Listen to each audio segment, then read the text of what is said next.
Hi there, I'm with Warren Moss here from Demographica. Have I pronounced that right? Because it's a really cool name, that Demographica. Yeah, Demographic is 100% right. Fantastic, man.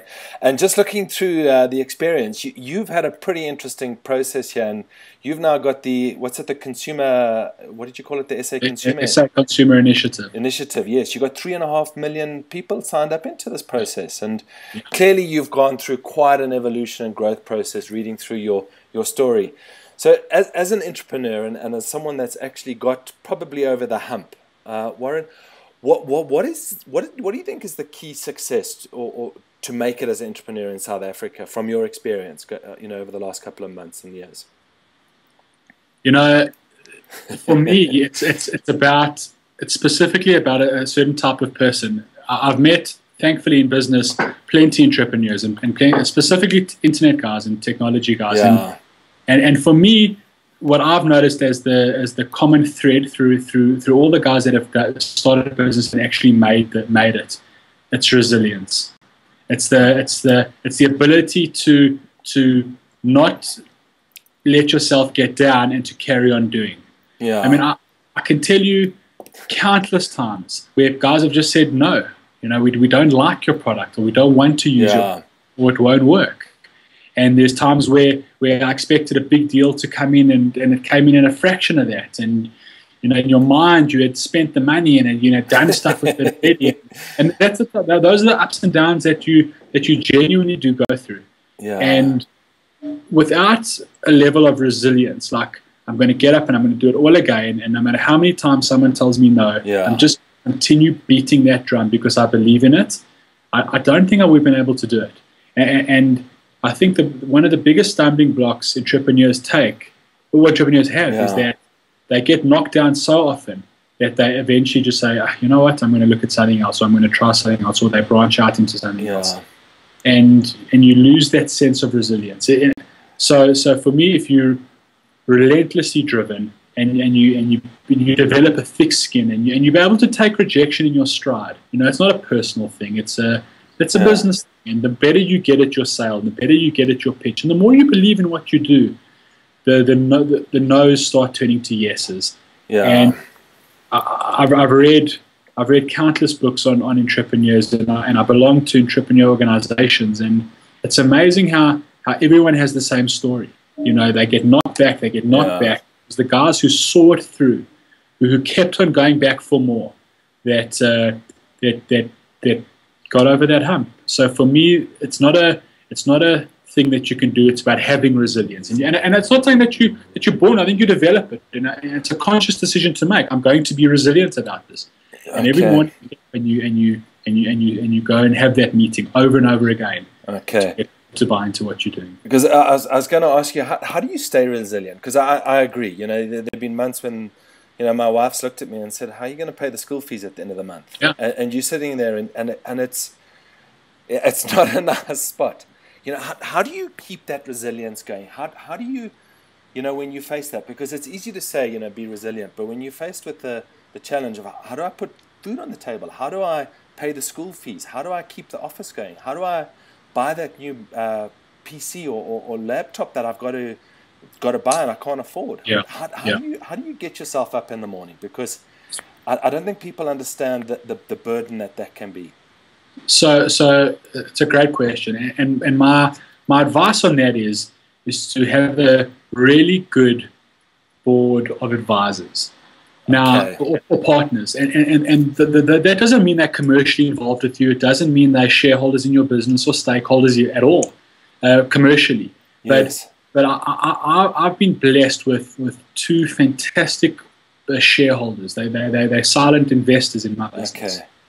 And when I speak to them probably once a week, and they're not in the detail, and that's the beauty of it. So when I'm moaning and feeling down about things and rejected about things, they kind of put things into perspective and give you a sense of, but this is not the end of the world. And many before you have gone through this and come out, and many after you will go through similar, and they'll come out. And that kind of putting things into perspective for you and just telling you that you can do it, and that it's okay, and that this is normal. This is not abnormal. Yes. You start to feel that doing and the rejection you're getting, like that stuff happens.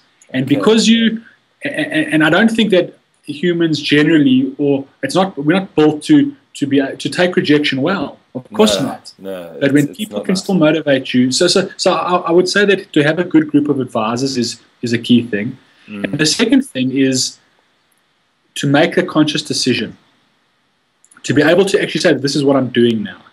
And that's why you find that many people who start entrepreneurial ventures on the side, they don't really work, because you've always got something to fall back to, and you're never really in it. Yeah, where you give everything up and you dive into something, there is no other option. So you can't. And also, there's a certain level of expectation you create. So you kind of leave your job and all your mates and family and everyone knows that you're now into this new big thing. And you don't want to turn around and say, shit, I failed. So there's a certain level of expectation. And that pressure, that expectation is a big driving force. And I think by nature, entrepreneurs are probably, a lot of it is ego-driven, and a lot of it is, you want that satisfaction, you want that pride. And you don't want to fail. You don't want to be the guy that failed, which is also, and I'll talk about it a little bit later, one of the hamperers of entrepreneurship in South Africa is the stigma around failure, and it shouldn't be there. It shouldn't. Absolutely. It shouldn't be.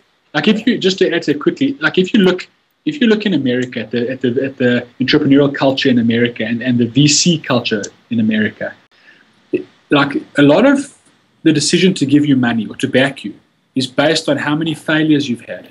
Yes. And that's an important thing, because failure is encouraged. If you failed three times, you know three things what not to do. Where if you're a first time and you've never failed, you don't know what not to do. Yes. So where in South Africa there's a stigma around failure. If you failed before, you're not going to. Well, if you failed once, why are you going to make it the next time? No, and that's wrong. And I think entrepreneurial circles and people involved in entrepreneurship should not encourage failure, but not attribute so much negativity towards failure.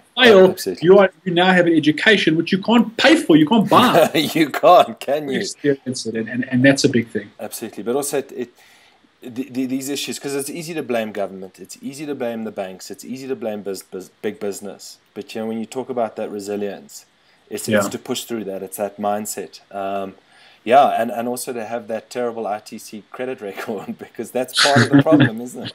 You are going to blow the cash. You are going to have those problems. You got to look at all those things as those are all short-term blows. Yeah. In a long career. Entrepreneurship is not a project; it's a way of life. It's a that's a nice thought, actually. Although it's easy to get caught in the details and become a manager rather than an entrepreneur, isn't it? In terms of running the day-to-day business. Well, that's a stage that your business goes through. Like you kind of start off and you're doing everything, and that's what you're great at. You're doing it all, and then as you get more and more successful, you start to employ people, and your skill set is actually not managing staff. Your skill set is doing it all, and now you've got to delegate and hand over to staff. So the truth is that quite a few entrepreneurs fail not because their businesses weren't doing well, because they couldn't let go. Yes, absolutely, and that's a good point. Yeah, and I think and again, that is solved by having solid advisors, solid people that you can trust. You can say, listen, you're doing the revenue. You need someone to help you run the campaign or whatever your product is, and you've got to take the leap and employ someone, and then trust them enough to hand it over so that you can focus on what you're good at. And I think it's very difficult to do by yourself.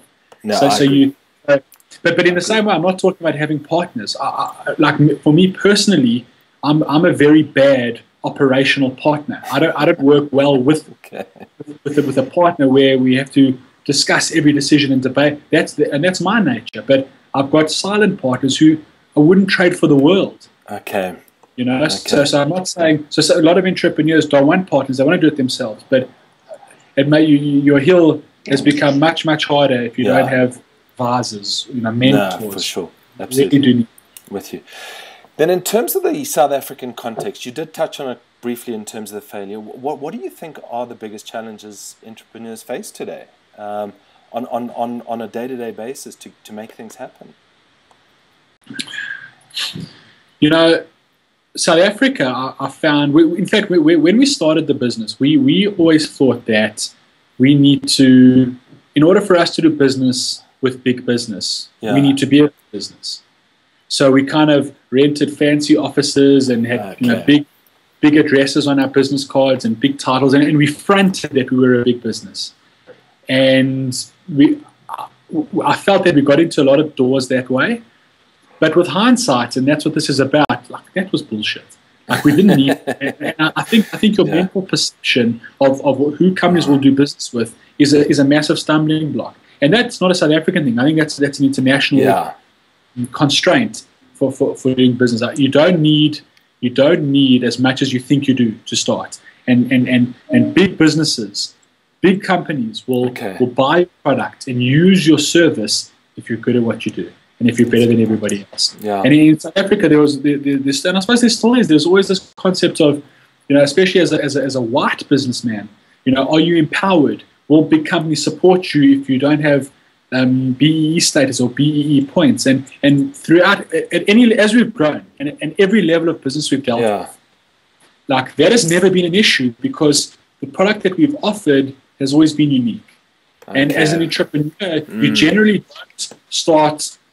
Maybe you do, but the ones I've come got, you generally don't start a mainstream product. You're kind of looking to disrupt.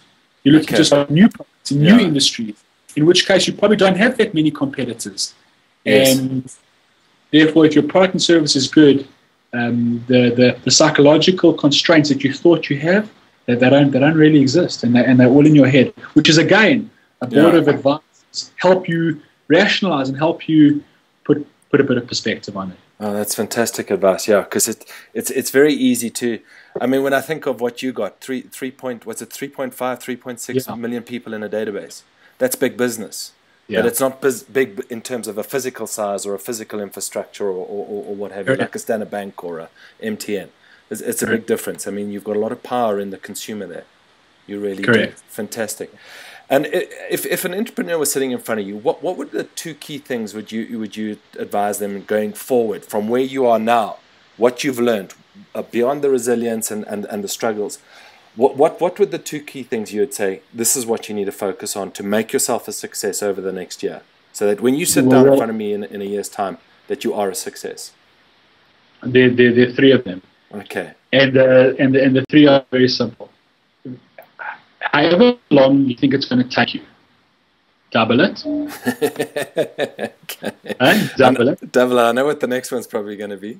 However much you think it's going to cost you, double it. Like, just plan for that. And the last one, as important as planning is, it's not going to go to plan. So be prepared for change. Be prepared to change your product. And if you can accept those three things and mentally budget for those three things, you can manage your level of disappointment. I mean, Demographica has been around for 5 years now, and if I look back at my initial plan, I should be long time retired. and I thought it was going to cost us X. It cost us triple that. And that's okay, because I look at it as a long career. This is not the make and break of everything. This is the start of it. This is a journey. And it comes to managing your own expectation. So never stop dreaming and never stop thinking you can do it quicker or for less or for more. But what I've seen takes double the time, double the money, and no matter how much you plan, it's just not going to go like that. That's fantastic. Very practical advice. I think it's easy to get misled by that. Warren, thank you so much for your time. I really appreciate you coming in and having a quick chat to us, and I really do appreciate it. 100%.